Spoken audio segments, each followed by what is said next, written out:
మొత్తం మీద వాళ్ళు బైట్స్ కోసం పోయిర్రు. ఏదైతే రైతు రుణమాఫీ ఉన్నాయో రైతు రుణమాఫీకి సంబంధించి బైట్స్ కోసం పోయిర్రు. సరే గొప్పాలు కొట్టుకుంటారు కదా, గప్పాలు కొడతా ఉన్నారు కదా.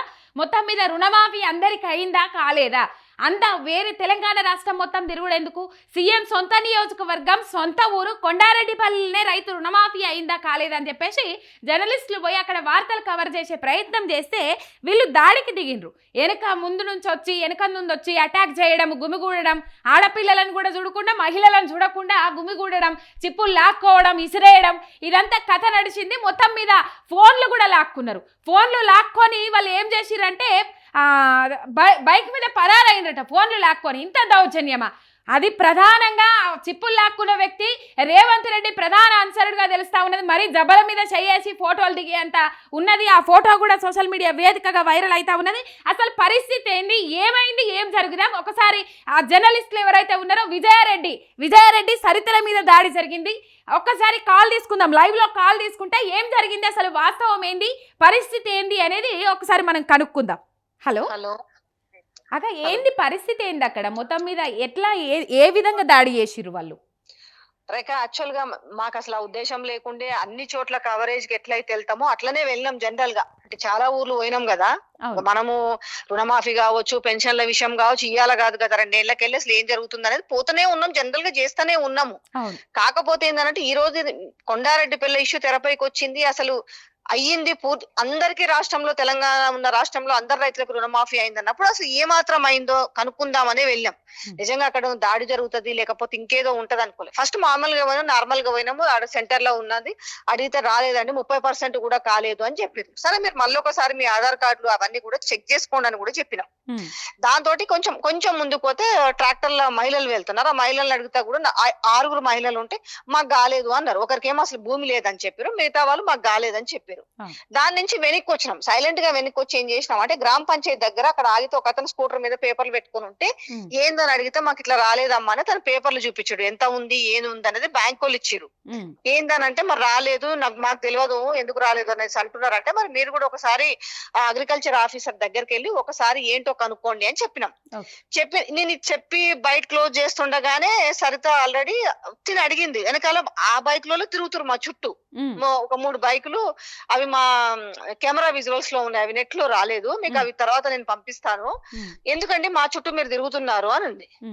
మీ చుట్టూ మేమేం తిరుగుతున్నాం, మా ఊరు కదంటే మేము ఏడిపోతే ఆడికే ఎందుకు వస్తుర్రు అన్నది అడిగింది. ఆ మాట అడిగిన తర్వాత అయినా మీరు మా ఊరికి ఎందుకు వచ్చిర్రు, ఇది వేసుకురు. అదేందండి తెలంగాణ రాష్ట్రంలోనే ఉంది కదా, మా ఊరికి ఎందుకు? అవును మేము కొండారెడ్డిపల్లి యువకులము, మీరు మా ఊరు రావడానికి లేదనంటే నేనన్నా అదేంది అట్లా మాట్లాడతారు, మీరు రావద్దని ఎట్లా అంటారు అంటే మీరు రానోళ్ళవి అడుగుతున్నారు కానీ రుణమాఫీ వచ్చిన వాళ్ళని అడగొచ్చు కదా అన్నారు. అంటే నేనన్నా కదా మేము పోయి మైకులు పెట్టిన కాడల్లా రాలేదు అని చెప్తున్నారు. వచ్చిన వాళ్ళు ఎవరున్నారో తోలుకరా తీసుకుంటా అని చెప్పిన. తీసుకురాలి, వచ్చిన వాళ్ళు ఎవరెవరికి వచ్చిందో మీరు తీసుకురా, నేను తీసుకుంటాను, నాకు వన్ సైడే తీసుకోవాలని ఏం లేదు కదా అని నేను అన్నా. అంటే ఒక 50 మంది మీద నేను మాట్లాడే మాట మనకు మైకు నా చేతిలో ఉంది కాబట్టి వినిపిస్తుంది కానీ వాళ్ళకి నేను మాట్లాడేది వినపడలేదు. ఎందుకంటే ఒక్కసారిగా అంత మంది వాయిస్ రేజ్ చేసి మిమ్మల్ని కేటీఆర్ పంపించిరా, కేసీఆర్ పంపించిరా, మీరు బీఆర్ఎస్ వాళ్ళు, మీరు గత 10 ఏళ్ల నుంచి ఎందుకు రాలేదంటే నేను ఒక మాట అడిగే ప్రయత్నం చేసిన. గతంలో కూడా రుణమాఫీ కదా, ఊర్లో ఒకసారి మీరు ఊరు యువకులు అంటారు కదా, మీరు లిస్టు తీసుకురారని చెప్పిన. గతంది ఇప్పుడుది దాన్ని బట్టే మాట్లాడదాము, మీరు ఎందుకు పార్టీలతోటి ముద్రలేస్తారంటే ఇక మాట్లాడుతూ ఏం చేసిరనంటే కెమెరాలు లాక్కున్నారు. ఇవన్నీ ఆల్రెడీగా మైక్లు సరిత మీద ఇంకా గొడవ పెరిగింది. పెడితే నేను మాక్లైవ్ స్టార్ట్ చేసిన. ఇట్లా జర్నలిస్టుల మీద, ఇట్లా మహిళా జర్నలిస్ట్ దగ్గర వాళ్ళకి ఆ కెమెరా చిప్పు, ఆ రోడ్ మైక్స్ అవి లాక్కున్నారు. లాక్కుంటే ఏం చేసిందంటే ఆమె వేసుకొని జేబులు వేసుకుంటుంటే ఇప్పుడు మన కంపెనీ వేసట్టు మనం కాపాడుకునే ప్రయత్నం కూడా చేస్తాం కదా, అందుకని ఆమె వాడు జేబులు వేసుకున్నాడు. ఆయన కూడా పాపం సరిత తెగించేసి ఏం చేశాడంటే ఇవి మావి మాకు ఇవ్వండి అనంటే తర్వాత మీకు వచ్చిన విజువల్ లేదు కానీ అతను తీసి ఇసిరేసాడు దూరంగా. అవును, దూరం ఇసిరేసింది, కనబడ్డది ఒక చోట. ఇంకా మన దగ్గర ఉన్న దాంట్లో అది ఇసిరేస్తే పాపం వీళ్ళు పోయి కెమెరామెన్లు పోయి దాన్ని ఎత్తుకొచ్చుకున్నారు. దొరికిందో లేదో కూడా ఇంకా నాకు తెలియదు. దాంతో ఏమైతుంది మళ్ళా ఆమె ఫోన్ మళ్ళా ఏంది మీరు ఇట్లా చేస్తారు, ఎందుకు కెమెరాలు అవి మేము చూపించొద్దాం, మీరు కెమెరాలు ఎట్లా లాక్కుంటారు అనేసి ఆమె అడిగితే దానికి ఇంకా మీరు ఎట్లా వచ్చారు మీరు ఎందుకు వస్తారు, మిమ్మల్ని వాళ్ళు పంపించారు అనేసి పదే మాట్లాడుతున్నారు. అప్పుడు నేను మాక్లైవ్ చేసిన, ఇదేదో వీళ్ళు బాగా వీళ్ళని 2 వెహికల్స్ కార్లు ఉన్నాయి కదా, వీళ్ళని కూడా అద్దాలు బల కొడతాం అనేసి దాంట్లో దూరేసి కెమెరా బ్యాగ్ లాక్కున్నారు. ఆ, సో ఆడికి పాపం వీళ్ళు ఏం చేశారు, కెమెరాలు కొంత సీట్ల కింద దాట్ల కింద పెట్టుకుని కాపాడుకునే ప్రయత్నం చేశారు. వాళ్ళని కూడా బెదిరించారు. ఉమ్, కెమెరామెన్లనేమో వాళ్ళ కెమెరాలు ఎక్కడ పగిలిపోతాయి అనేసి వాళ్ళ సైడ్ లో వాళ్ళే ఉన్నారు. మేమిద్దరమే ఉన్నాం. అయితే ఆ ఊర్లో వెనక సైడ్ ఆడోళ్ళు వచ్చి పెద్దోళ్ళు వచ్చి మాట్లాడుతున్నారు, ఎందుకయ్యా రాలేదని చెప్తారు, దానికి మీరు ఎందుకు ఇది చేస్తారు అంటారు. కానీ అంత మందిలో వాళ్ళ వెనకాల ఉన్నారు, మధ్యలోకి రాలేకపోతున్నారు. ఉమ్, ఇంకెవరు ఉన్నాం, మధ్యలో మేమున్నాం. మేముంటే నేను ఇదేంది రేవంత్ అన్న, ఇది పద్ధతి ఆయన ఇంటి ముందే కదా, అవును. మేమేం అడిగినాము, ఇది బయట పెట్టనీకి వచ్చినాము, ఏం జరిగింది అనేసి, రుణమాఫీ వచ్చిందా రాలేదన్న దాని మీద చేస్తే గిట్లనే ఉంటదా, ఉమ్, గిట్లా దాడి చేపిస్తావా, మీతో కూడా మేము 5 ఏళ్ళు ఉన్నాం కదా, పని చేసినాం కదా, ఇట్లనే ఉంటేనా అనేసి నేను ఇవన్నీ ఉంది, ఆ వాయిస్ అంతా కూడా ఉంది. నేను ఉమ్, మాక్ లైవ్ చేసిన. ఆ, మాక్ లైవ్ చేసిన తర్వాత సరిత మీద అప్పటికి ఇంకా సరిత మళ్ళీ ఫోన్ గుంజుకుంటే సరిత ఏం చేసింది, నా ఫోన్ ఎట్లా లాక్కుంటారు, వాడే సేమ్ మళ్ళీ జేబులో వేసుకున్నాడు. ఆ, అయినా సరే పాపం అటు ఇటు ఫైట్ చేసేసి అతను వెనకబడి అటుబడి ఇటుబడి తన ఫోన్ తీసుకుంటుంటే ఏంది, తన ఫోన్ లాక్కోవడము, ఇక్కడ నుంచి ఇంకో అతను నేను మాక్ లైవ్ చేసిన కెమెరాని లాక్కున్నాడు. ఉమ్.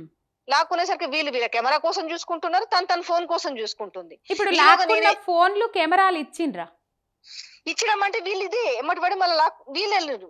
ఎందుకు మీరు కెమెరాల మీద ఎందుకు చూపిస్తారు మీ ప్రతాప్ అని సరిత ఉండి తన ఫోన్ గట్టిగా లాక్కుంది. అవును, లాక్కునే ప్రయత్నం అయితే ఈ చేసిండ్రు. లాక్కునేటప్పుడు ఏం చేసినానంటే, నేను ఇంకా నాకేం అర్థం కాలేదు, అటు కెమెరా లేదు చూపించడానికి, విజువల్ ఏం లేకపోతే నేను నా ఫోన్ లో నుంచి స్టార్ట్ చేసిన. ఉమ్, నా ఫోన్ లో నుంచి స్టార్ట్ చేయగానే ఒక్కరు కూడా నన్ను తీయనిస్తారు, చెయ్యి అడ్డు పెడతారు, అది పెడతారు, అంతా బఫర్ వచ్చేస్తుంది. ఫోన్ లాక్కున్నాడు. ఉమ్, ఫోన్ లాక్కున్న తర్వాత ఇదేంది మీరు ఫోన్ లాక్కున్నాడు ఏంది అది ఇది అని అంటే, మీరు ఎట్లా తీస్తారు, మీరు మా ఊరికి వస్తారు ఎట్లా తీస్తారు, నా ఫోన్ ఇయ్యకుండా బండి వేసుకొని వెళ్ళిపోయినాడు. ఉమ్. ఇప్పుడు ఒక పిక్ వస్తుంది ముందు కదా మీకు, ఆ రేవంత్ రెడ్డి పక్కన ఫోటోలో ఉన్న అతనే, అవును, అవును. అతను నా ఫోన్ లాక్కుని అదే ఫోన్ ఇవ్వండి, మీరు ఫోన్ తోటి ఏంది మీరు ఇది చేస్తారు అది చేస్తారు అంటే, మేము ఫోన్ వాళ్ళకి కొడతాం అది వాళ్ళకి కొడతాం అంటే, సరే నేను పోలీస్ కంప్లైంట్ ఇస్తాను అంటే, ఏం చేస్తారో చేసుకోపోండి అన్నాడు. ఇక మరి మేమేం చేయగలుగుతాం ఇంకప్పుడు, అంతే. నేను ఇంకా అతని మీద పడిగా రక్కలేను కాబట్టి బండి మీద వెళ్ళిపోయిండు. నేను ఏం చేస్తున్నాను, ఫోన్ ఏం చేస్తున్నా చూసుకోండి అనుకుంటే వెళ్ళిపోయిండు. ఉమ్, సరే అనేసి మేము పిఎస్ దగ్గరకు వచ్చినాం. నేను అన్నా కదా మరి పిఎస్ దగ్గరికి పోదాం రారండి, నేను అన్నా కదా మేము ఏం తీసినాము అంటారు కదా, ఉమ్, నేను పిఎస్ లో చూపిస్తాను, మీ దగ్గర ఇప్పుడు కంప్యూటర్ లేదు కదా, ఈ చిప్పులు మామూలుగా ప్లే కావు, మీకు రండి మీ అందరు చూద్దురు అంటే, మీరే పోలీసులు తీసుకురాపోరు అన్నారు. ఆ, అంటే ఎంత బలుపు మాటలు కాకపోతే మీకు అంతుంటే మీరే తీసుకురాపోరు పోలీసులు, మాకు భయమా అన్నారు. ఉమ్, అప్పుడు పోలీస్ స్టేషన్ దగ్గరకు వచ్చి ఇది అని మాట్లాడితే, ఇక ఆయన ఎస్ఐఓ సిఐఓ ఏంటో గాని, ఉమ్, మీరు కంప్లైంట్ ఇయ్యండి, ఏం అనలేదు, ఫోన్ తెప్పిస్తా అంటాడు. ఆ ఫోన్ ఎవరైతే లాక్కున్న ఫోన్ వచ్చింది ఇప్పుడు, ఉమ్, కానీ ఫోన్ ఎవరైతే లాక్కున్నారో అతను రాలే. ఆ ఫోన్ తెప్పించి. నేనన్నా కదా మరి ఫోన్ లాక్కున్న వ్యక్తి ఎక్కడండి అని అంటే, మేము ఎంక్వైరీ చేస్తాం అన్నట్టు. ఎంక్వైరీ చేయడానికి ఏంటంటే, ఫోన్ లాగుతున్న అన్ని కెమెరాలు, ఫోన్ లాగిన విజువల్స్ మా దగ్గరే ఉన్నాయి కదా అవును. అనేసి నేను చెప్పిన. దీన్ని బయట కొంత ఎట్లా పోర్ట్రేట్ చేస్తారంటే, ఉమ్, మేము బీఆర్ఎస్ జర్నలిస్టులు అన్నమాట, 2014 నుంచి అట మేము బీఆర్ఎస్ జర్నలిస్టులు రూపాంతరం చెందిరని కొంతమంది దాన్ని ఉమ్, బక్వాసింగ్ వాళ్ళని జర్నలిస్ట్ అనాలో ఏమనాలో తెలియదు. ఉమ్, మేము అసలు నాకున్న గట్టి నమ్మకం ఏంటంటే, అసలు ఇక్కడ గొడవ జరుగుతుందని గాని, కెమెరాలు లాక్కుంటారని గాని అసలు నేను అసలు ఊహిస్తే ఎందుకు వస్తాం, అవును. మాకు కూడా ఎందుకు రిస్క్ అని అనుకుంటాం కదా. ఉమ్. ఒకవేళ బీఆర్ఎస్ జర్నలిస్టులు అయితే, బీఆర్ఎస్ జర్నలిస్టులు బయట తిరిగారు కదా ఇట్లాంటి దాడులకు పాల్పడుతురని, భయం ఉంటది కదా, అవును. మమ్మల్ని కొడతారేమో చేస్తారేమో అని. ఎవరి పాలమైనా వానికైతే ఇదిగానే ఉంటది కదా. ఉమ్, ఏమి ఆడోళ్ళం పోయి బజార్లో పడి వాళ్ళు కొడుతుంటే కొట్టించుకోవాలని మాకేమైనా ఉంటది, మాకు తెలిస్తే. ఉమ్, ఇది నేను అన్న గిట్లుంటదా అనండి పోలీస్ స్టేషన్ లో అంటే, మీరు వచ్చినప్పుడు కొంచెం మాకు ఇన్ఫర్మేషన్ అన్ని ఇవ్వాల్సి ఉండే అంటే, ఉమ్, గిన్నేళ్ల జర్నలిజం లో ఎప్పుడు కూడా, ఇప్పుడు ఉద్యమం సమయంలో కూడా మాకు ఇట్లా జరగల. ఉమ్, ఉద్యమ సమయంలో కూడా మేము లైవ్లు చేసినాం, క్యాంపస్లలో కవరేజీలు చేసినాం, కానీ ఎన్నడూ ఇది చూడలే. కాబట్టి ఇన్నేళ్ళు, ఈ 16-17 ఏళ్లలో ఎన్నడూ కూడా మేము పోలీసులకు ఇన్ఫార్మ్ చేసేయాలి మనం ఏమన్నా. ఓకే, కొత్త రూల్ పెడుతున్నారు అన్నట్టు పోలీసు వాళ్ళు, జర్నలిస్టులు వస్తే ఇన్ఫార్మ్ చేయాలని. అంటే వేరే ఊర్లకు మనం కవరేజ్ లో పోతే, ఇంకా ఇప్పుడు ఆయన చెప్పిన విధానం ఏంటంటే పోలీసులకు ఇన్ఫార్మ్ చేసుకోవాలంట. మరి అది మాకు ఎప్పుడు తెలియదు కదా. అవును, ఇలా ఇప్పుడు మేము మునుగోడు పోయినాం, వాళ్ళేమి ఇట్లా చేయలే కదా. అవును. ఇప్పుడు ఆడ కూడా ఇప్పుడు ఎమ్మెల్యే గెలిచిన వాళ్ళు ఉన్నారు, ఆడ అదే ఇలాకలో ఉన్న మరి కోమటిరెడ్డి వెంకటరెడ్డి ఉన్నారు, ఇదే మరి మంత్రి ఉత్తమ్ కుమార్ రెడ్డి ఇలాకలో పోయినాము, ఉమ్, మరి చాలా మంది పోయినాం, శ్రీధర్ బాబు ఇలాకలో పోయి కవర్ చేసినాము, బట్టి గారు ఇలాకలో పోయి కవర్ చేసినాము. ఉమ్, మరి వీళ్ళందరూ ఏమి చేయించలేదా ఇట్లా మరి? ఉమ్, పెంచి పోషిస్తున్నాడు కదా అక్క, అంతే. ఇలా కొత్తగా ఇయ్యాలనే పోయినామమ్మ, ఈ మహిళా జర్నలిస్ట్ ఇయ్యాలే పోయినామని కాదుగా. ఉమ్, రుణమాఫీ మీద మొన్న పోయింది మునుగోడికే కదా. ఉమ్, మరి వాళ్ళు ఎవరు ఇట్లా చేయలేదు ఎందుకు? ఉమ్, మిగతా కాన్స్టిట్యూన్స్ లో పోయినాము, మిగతా కాన్స్టిట్యూన్స్ లో ఎమ్మెల్యేలు లేరా, వాళ్ళ మంత్రులు లేరా, మరి వాళ్ళు చేయలేదు కదా. మరి గీడ మీరు పొంచి పోషించారు కాకపోతే, మీరు వెనకాల వచ్చి రెక్కి వేసుకొని మిగతా వాళ్ళందరినీ రెచ్చగొట్టి గదే సీఎం రేవంత్ రెడ్డి ఇంటి ముందలే, ఇదేనా ఉమ్, పద్ధతి? ఉమ్.